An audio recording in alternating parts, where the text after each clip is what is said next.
The last place you would expect a Gothic horror novel to take place is a sunny 19th century tourist resort. The little-known Gothic novel A Jersey Witch, 1892, by Hilarion, a pseudonym for Australian writer Campbell MacKellar, traces the wealthy Arden Herbert's summer holiday in the Channel Island of Jersey, and the tragedies befalling his circle of young high society friends. The dark-haired, uncanny beauty Collette de Callais, an ophidian serpentine shapeshifter, is a member of an ancient group of local witches. They gather at Dirouille, a house perched on the Quenvais, the liminal windswept sand dune on the island's west coast. MacKellar's witches hail from an ancient family, using inherited knowledge of ointments and potions to murder their foes and induce states of delirium during gatherings. The novel juxtaposes the modern 1890s tourist landscape stretching along the island's southern coast railway lines and folkloric horrors of the witches, a place where the fashionable English tourist finds supernatural threats lurking unsuspectedly in the sunny coastal landscape. The island is a space in transition where Norman French traditions sit beside Anglicised modern sensibilities. Judy de Jersey, a forceful late teenage heiress and a model new woman, is well connected in London society, yet her family's roots are ancient and deeply tied to the island. MacKellar portrays Jersey with an intensity of space where everything is smaller, heightened, and more defined. The steam train collapses the sense of distance even further. The island's geography confines and restricts, while rumours and gossip circulate within the highly interconnected society, generating a sense of claustrophobia, especially when the group's boat runs aground on the Ecrahose Islands. The geography in the novel confines and restricts as rumour and gossip circulate. Everyone is watching or being watched. Predating the publication of Dracula by some 5 years, the book shares a sense of horror occurring. The novel represents a fin de siècle themes of an island in transition. Old folklore coexists in a space with modern steam trains and the latest 19th century fashion. This contributes to the well-known formulation of the Gothic effect, the combination of a fearful sense of inheritance in time with a claustrophobic sense of enclosure in space. Campbell MacKellar, despite being born in Australia, shows intimate familiarity with the island, demonstrating a deep knowledge of landscape and culture. Early research indicates that MacKellar's sister Rachel married and settled in the island. It is likely that he spent time visiting family in Jersey, acting as an inspiration for his novel. Sensitive to the small community, while the tourist locations and coastal landscapes are vividly depicted and clearly identifiable, the dwellings and names of the characters are a little vaguer. The main body of the storyline takes place along the Victorian railway line, running along the island's flatter, sunnier south coast, Montorgueil Castle in the east, and the windswept sand dunes of the west coast. The volume is critically aware of the balance of Anglo-Norman culture and the clash between the old Jersey ways and new English tourists. Collette de Callais and Judy de Jersey sit in both worlds as part of old island families, but also part of the mobile elite society which has connections in London. The witches are clearly framed as isolated, speakers of the Jersey French patois guerrier, and keepers of old knowledge. The novel actively uses Channel Island folklore, quoting the folk song La Maison Ensorcelée, or Bewitched Cottage, in Guernseyese. The novel is also critically aware of Jersey witchcraft history. One character, who is murdered by the witches as a love rival, is named Marie Esneuf. The historic Marie Esneuf was executed as a witch in June 1648. Historian William Monter named Jersey as the witch-hunting capital of Europe relative to population size. There were 65 witch trials between 1560 and 1660, with 33 leading to execution, on a population of just 10,000. The relative isolation of the island, close-knit community, and differences in legal system, away from the tempering effects of the English courts, probably contributed to this. The book is also aware of 19th century academic debates around witchcraft, folklore, and anthropology. In the middle of the book, there is an aside on a dissertation on witchcraft, displaying broadly typical discussions of theories of the era. MacKellar also cites key references such as Linwood Pitts, who was a witchcraft historian, and Louisa Lane Clark, who published a Channel Island folklore volume. The landscape features in this book as sublime, especially in descriptions of the coast. Early one morning, Collette de Callais is seen scaling the inaccessible cliff at Beauport by St. Brelard Bay. She overcomes nature, and this is the first indication of uncanny in the book. This is a fearfully wild and dangerous place, and no track goes beyond Beauport Fort. As Fred Botting notes, the sublime resulted from disrupted sense of order and a discombobulation of reason, imagination, and feeling. Intensities, magnitudes, and violent contrasts overwhelmed mental faculties, evoking terror, awe, and wonder, and threatening the eclipse of any subjective unity.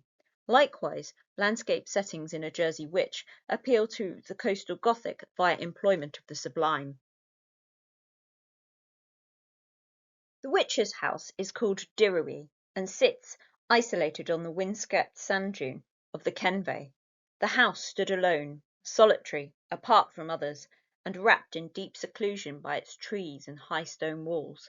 But on rare occasions, when people's business took them past it late at night, they hurried on fearfully, for they vowed that strange cries and noises came from it, as of some distant revelry, something uncanny. This sense of isolation, liminality, and remoteness separates this ramshackled and ancient house. The house is weird, haunted, and strange. It has ivy-clad walls and a gable in ruin. The name Dirouille is significant. It is a set of dangerous rocks off the north coast. The name hints at a mischievous dwarf who throws people into confusion. As the rocks might throw sailors into confusion and bring them into danger, so the house is threatening and dangerous. Fred Botting highlights these Gothic spaces. They are located in isolated spots, areas beyond reason, law, and civilized authority, where there is no protection from terror or persecution. These sites are often tempered with decay, deserted, haunted, and in ruins. Like the feudal institutions they incarnate, their hold on and in the present, like their spectral tenants and aristocratic owners, apparently on the wane. Landscapes stress isolation and wilderness, invoking vulnerability, exposure, and insecurity.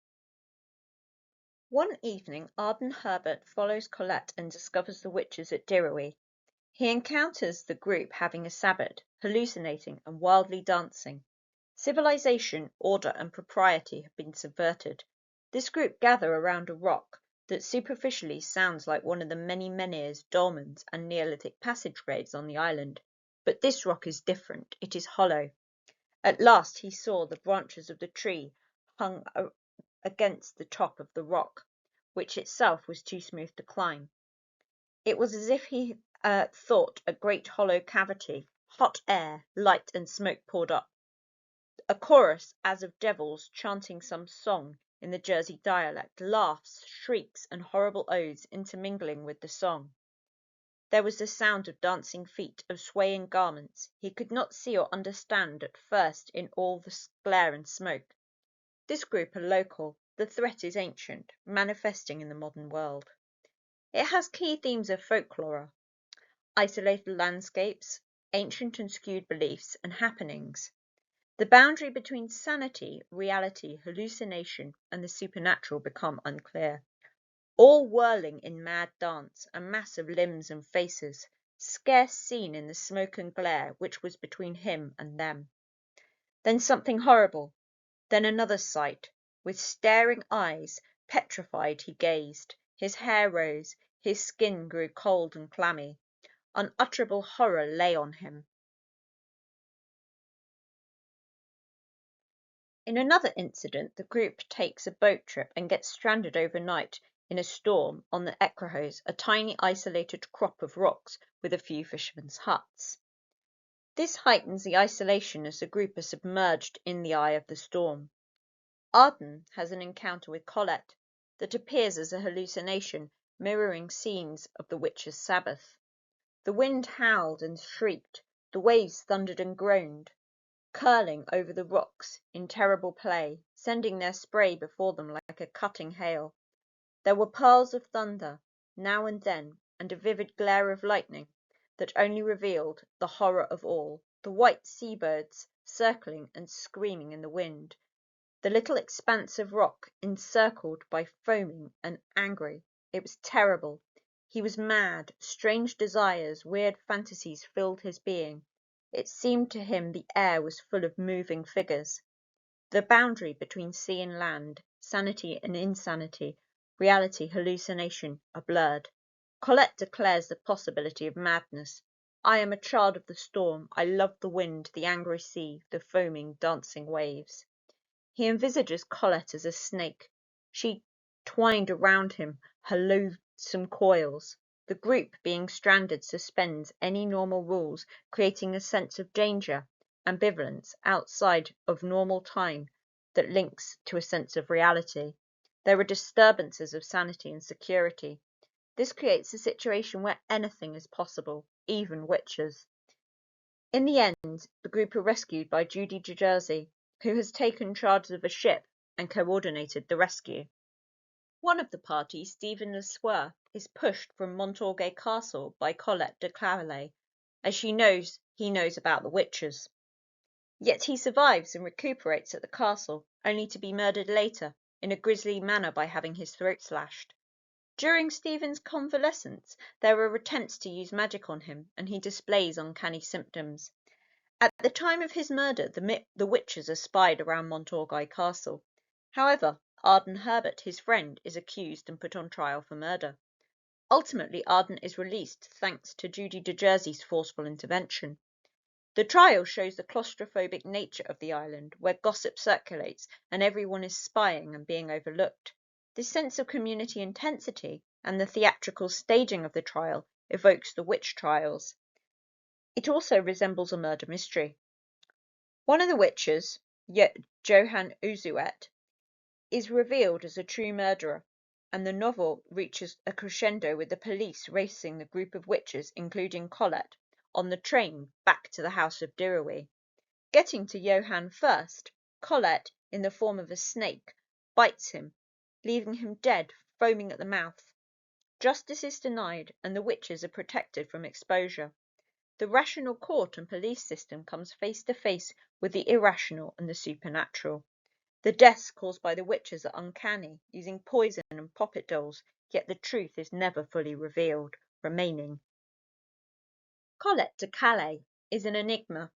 She is an ordinary 19th century young woman in society, a temptress, a witch of an ancient family, a shapeshifter, and someone who straddles the tight Victorian class boundaries. The image of an ophidian has clear parallels with the legend of Melusine and also the Laidley worm found in Joseph Jacobs' English fairy tales from 1890. Twisting the boundaries of sanity in an ordinary setting, Arden sees her face briefly transform. She seemed to give a low, scarce-heard cry, and to this startled vision it seemed that the light had died out of her face, that her eyes became dull, yet with a strange glitter in them, that her forehead receded, and her mouth and jaw protruded, as one has seen in a deadly snake about to strike with its envenomous fangs. This is an inherited curse, something that turns her into a poisonous monster who can bite and kill. She declares, I am the child of evil, the child of circumstance, and the inheritrix of sin. Would not the slimy, deadly snake be the fair, white-plumed dove if he could? As I am born, so I must live. Witchcraft is inherited to the character of Collette. It is part of her heritage and ancestry as an islander. Her character is ambivalent. She transgresses the normal boundaries of a young, high society woman. In an era where the rights and powers of women were extending, her character mirrors enchantresses of old, like Circe and Medea, the witch and supernatural being one of the few recognized models of female power. We cannot escape that as a seductress, Collette, who is romantically associated with several male characters, might be likened to the famous actress Lily Langtry, the Jersey Lily, who was the mistress of the Prince of Wales. This represents a fascination in the late 19th century with new forms of liberated women.